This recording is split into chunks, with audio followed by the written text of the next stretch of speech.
Kata si Jokowi, kereta cepat itu investasi sosial. Jangan dilihat untung ruginya. Pret. Transportasi massal, transportasi umum itu tidak diukur dari laba, tetapi adalah diukur dari keuntungan sosial, social return on investment. Kenapa bisa sampai ada dugaan korupsi? Karena emang itu proyek yang nggak masuk akal. Bahkan Pak Ignatius Jonan pun udah bilang, proyek itu nggak perlu. Karena ntar bla bla bla bla, malah dipecat.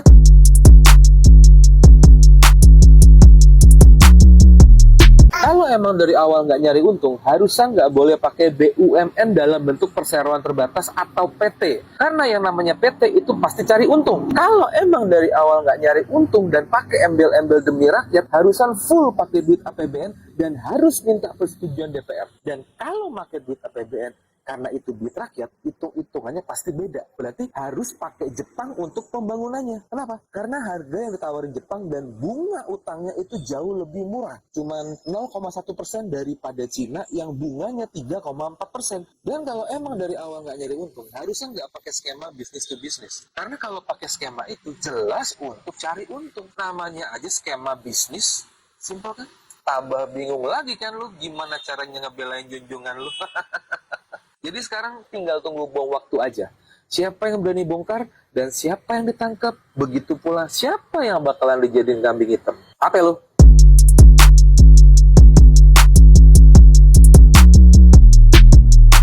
Betul, WUS memang transportasi umum buat masyarakat umum. Tapi kan syarat dan ketentuan berlaku ya masyarakat umum yang rela bayar 250-300 ribu untuk sekali jalan ke Bandung atau Jakarta di saat mayoritas dari kita itu masih kelas menengah ke bawah. Di saat UMR Bandung aja cuma sekitar 4 jutaan. Makanya nggak heran WUS itu penumpang hariannya cuma 16 ribu, jauh dari targetnya yang 30 ribu. Makanya aneh, bikin Transum kok target marketnya kalangan atas. Apanya yang investasi sosial?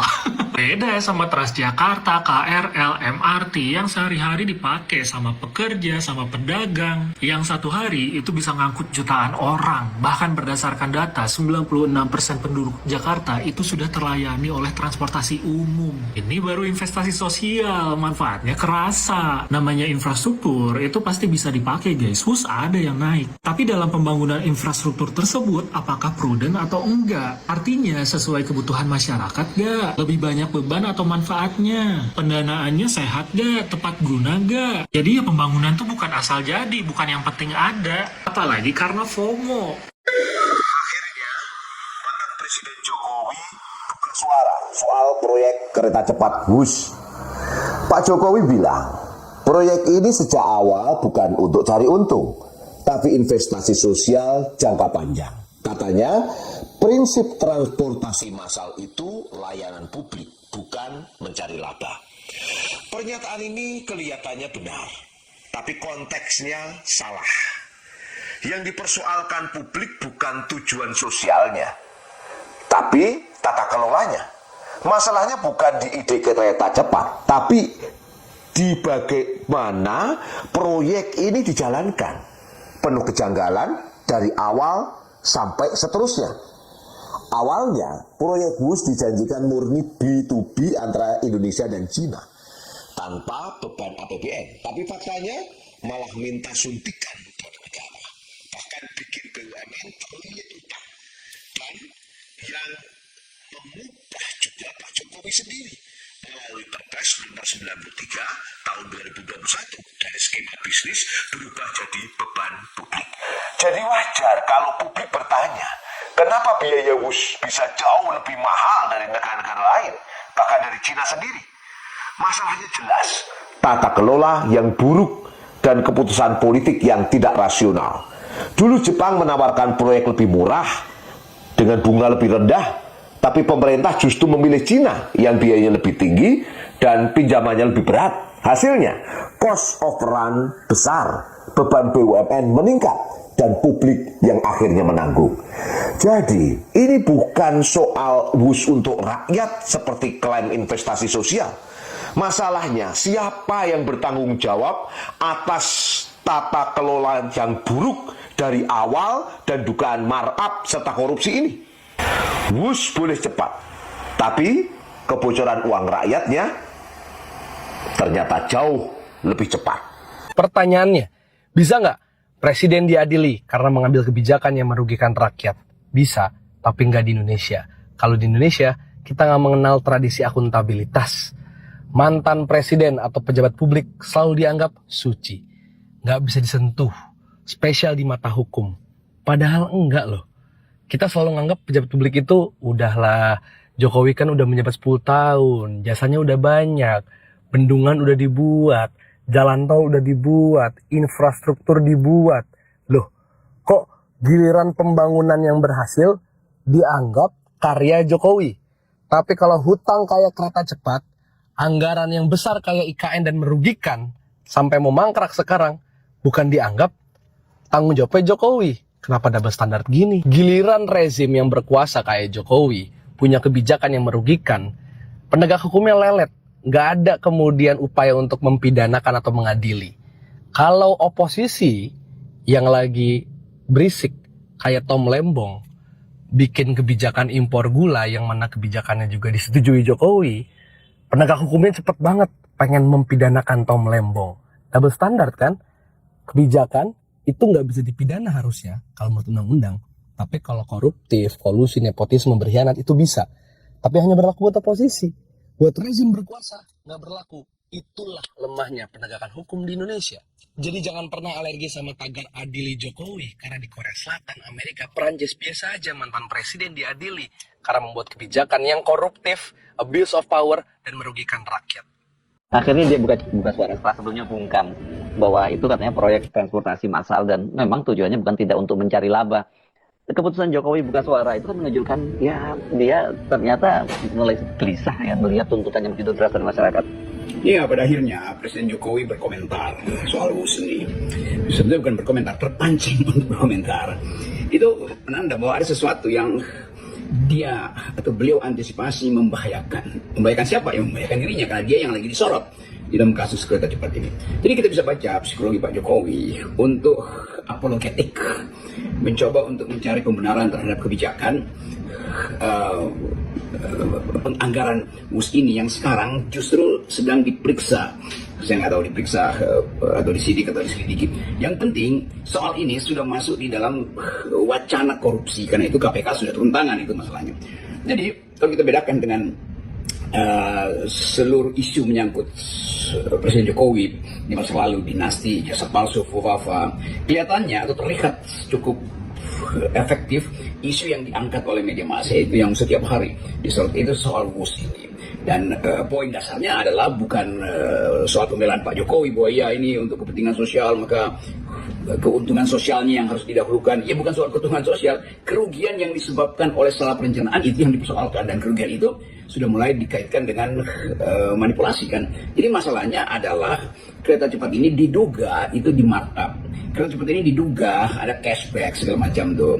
Jadi kebijakannya yang dipersoalkan bukan aspek sosialnya. Memang semua transportasi publik tidak perlu cari untung, walaupun ada beberapa yang justru untung tuh. Beberapa data Anda bisa lihat, misalnya transportasi publik di Jepang, di Prancis atau di Italia, kan ada data yang menunjukkan justru untung. Jadi kalau Pak Jokowi mulai merasa terganggu, maka kita mesti baca itu sebagai upaya beliau untuk menghindar dari sorotan korupsi, kira-kira itu. Tapi di dalam politik semakin terbaca upaya menghindar, makin sorotan akan makin kuat ke sana tuh. Jadi kita lihat lagi bagaimana isu-isu yang pada akhirnya menyeret keluarga atau politik dinasti dari Presiden Jokowi pada waktu dia memerintah. Tentu juga ada nama-nama lain yang sudah mulai disebut oleh publik yang ikut bertanggung jawab atau harus mempertanggungjawabkan isu yang sekarang beredar bahwa WUS itu ada satu perencanaan yang koruptif. Nah, itu lebih indikatif sebetulnya, satu perencanaan yang koruptif. Yang menarik juga sikap Menteri Keuangan Purbaya yang sejak awal dia tegas menolak APBN digunakan untuk membayar utang WUS. Pokoknya dia nggak mau tahu deh ini urusan utang yang harus diderita oleh PT Kereta Cepat ini ya. PT konsorsium kereta cepat ini ya. Dan tapi ketika dia kemudian ditanya soal pernyataan Pak Jokowi, kemudian dia juga menyatakan benar bahwa argumen Pak Jokowi itu benar walaupun sedikit. Dan masih ada kata walaupun ada tetapinya. Tapi tetap saja dia membenarkan soal ini. Kan orang kemudian jadi bertanya-tanya, maksudnya apa? Benar yang sedikit, kalau benar yang sedikit berarti banyak salahnya dong ya gitu. Tapi kenapa dia menggunakan diksi semacam itu tidak selugas seperti biasanya gitu.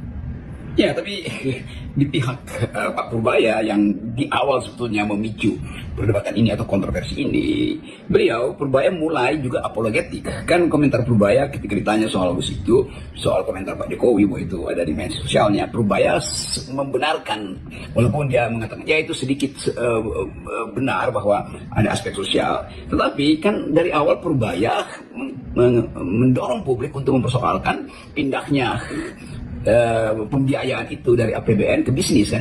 Jadi bagaimana kita mau lihat konsistensi dari Purbaya? Kan Purbaya mesti katakan iya betul ada aspek sosialnya, tetapi kan tetapinya mesti diperkuat bahwa diduga kalau dia bersifat sosial ya APBN aja dong supaya jelas pertanggungjawabannya. Kalau bisnis ada aspek sosial itu nggak masuk akal.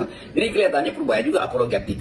Kita bisa periksa apakah betul pada akhirnya pembiayaan itu, utang itu akan dibiayai oleh APBN. Kan itu juga yang masih tanda tanya. Kan itu bahasa tubuh dari Pak Jokowi hendak menerangkan bahwa itu adalah kereta itu demi yang sosial. Karena itu jangan persoalkan untung ruginya. Purbaya akhirnya membenarkan itu, sedikit membenarkan. Padahal dari awal Purbaya justru menolak prinsip bahwa itu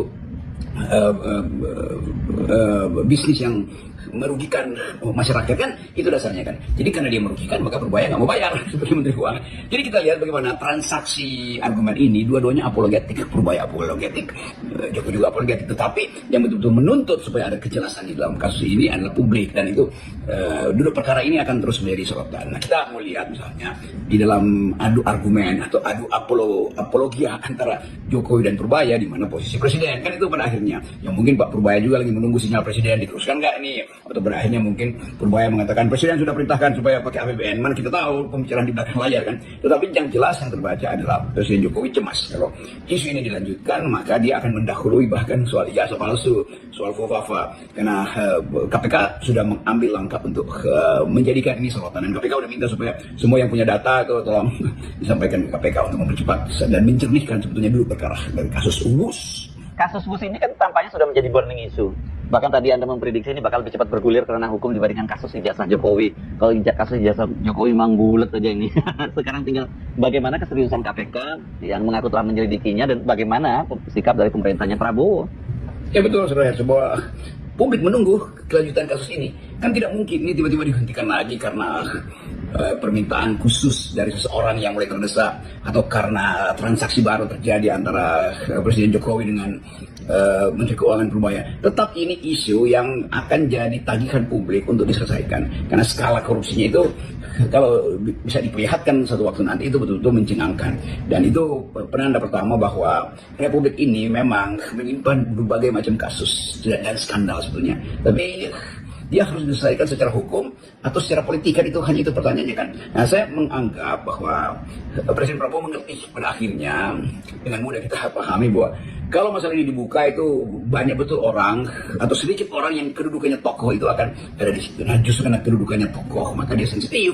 Tetapi publik menunggu terus supaya Presiden Prabowo memberi sinyal lebih kuat apakah Purbaya diberi hak untuk menjadi semacam sebut aja koboi yang diandalkan oleh presiden, dan itu penanda awalnya adalah sifat apologetik tadi dari Purbaya. Kita bisa baca itu. Kalau Pak Purbaya betul-betul ingin jadi koboi yang konsisten, mestinya dia bilang ya apapun keterangan Pak Jokowi itu tidak benar, karena faktanya itu dibisniskan sebetulnya. Jadi jangan menganggap bahwa ini ada pelayanan publik seperti kereta perhiangan misalnya yang atau kereta-kereta lain yang sebetulnya juga akhirnya dibatalkan keuntungannya karena bersaing dengan kereta cepat yang harga dan prospeknya ditentukan secara sepihak oleh pemerintah, dan di dalam penentuan itu terbukti atau mulai terindikasi adanya korupsi, kan mestinya begitu kan. Jadi Purbaya harus datang dengan konsistensi awal buat dia menduga ada korupsi di situ, walaupun dia tidak ucapkan tuh, yaitu berubahnya skema pembiayaan yang menguntungkan Cina, kan itu mesti dianalisis. Apalagi kalau diperiksa bagaimana Purbaya seolah-olah menyodorkan problem itu pada Danantara dan tidak urusannya dengan keuangan negara, padahal di ujungnya tetap perjanjiannya akan ditagihkan pada negara, pada pajak rakyat, kan pada akhirnya begitu kan. Jadi Purbaya juga harus lengkap, konsisten dan koheren argumennya tuh, supaya publik merasa oke, saudara Purbaya betul-betul menjadi koboi. Jangan sampai satu waktu orang bahwa kalau begitu sifat apologetik dari seorang koboi ya oke, ya sebagian besar salah tapi sebagian kecil menguntungkan. Jadi sifat-sifat seperti itu jadi Purbaya dari koboi jadi koboi cengeng. Akhirnya begitu yang akan dinilai. Bagi orang yang mengaku pernah bekerja untuk Jokowi, untuk SBY, untuk Luhut dan sebagainya, Purbaya juga harusnya paham dong apa yang terjadi dengan Wus ini ya. Karena itu kita menuntut konsistensi Purbaya, menolak menggunakan APBN untuk bayar utang. Tapi pada waktu itu kan dia menyatakan kecuali ada keputusan politik. Nah kalau ada keputusan politik, nah, artinya dia udah bukan tanggung jawab gue lagi, tapi itu kemenangannya di Presiden Prabowo. Kira-kira seperti itu ya maksudnya. Ya betul Bung Heru. Kalau kita lanjutkan logikanya, bukan Purbaya mengatakan dia pernah jadi penasihat dan pemberi, sebut aja pemberi sugesti pada kebijakan ekonomi Pak Jokowi. Artinya untuk kasus yang skala sebesar ini, Purbaya pasti tahu detailnya atau cukup tahu detailnya atau bahkan tahu segala hal. Kan Pak Purbaya juga ada di dalam kebijakan yang ada di dalam lingkungan pembuat kebijakan ketika masih jadi anak buah Pak LBP kan. Jadi kita mesti tagih konsistensi itu. Dan menagih itu memang membutuhkan energi publik. Dan energi publik tidak akan kehabisan. Justru Pak Purbaya yang mungkin satu waktu kehabisan energi, lalu dia turun dari, sebagai koboi dia turun dari kuda, lalu menyerahkan pistolnya dan berjalan kaki pulang menyusuri jalan-jalan kaktus di Texas misalnya. Kita mau lihat itu sebetulnya karena kita ingin ada seseorang yang dari awal diandalkan oleh publik menjadi koboi, yaitu Pak Purbaya, tetapi jangan sampai dia kehilangan energi dia karena dia merasa bahwa dia tidak di backup oleh Presiden Prabowo, padahal dia katakan bahwa dia akan di backup sepenuhnya. Nah, kalau di backup sepenuhnya, koboi itu kalau di backup sepenuhnya itu 2 kali energinya tuh, energi dia sendiri sama energi bosnya kan, itu intinya tuh. Walaupun di zaman Wild West itu koboi itu nggak ada bosnya tuh, dia sendirian aja tuh di atas pelana kuda tuh. Jadi sekali lagi selamat datang koboi. Kita sebutnya ya Purbaya koboi akal sehat, tetapi harus konsisten. Begitu kehilangan konsistensi, dia berubah dari koboi akal sehat menjadi koboi cengeng.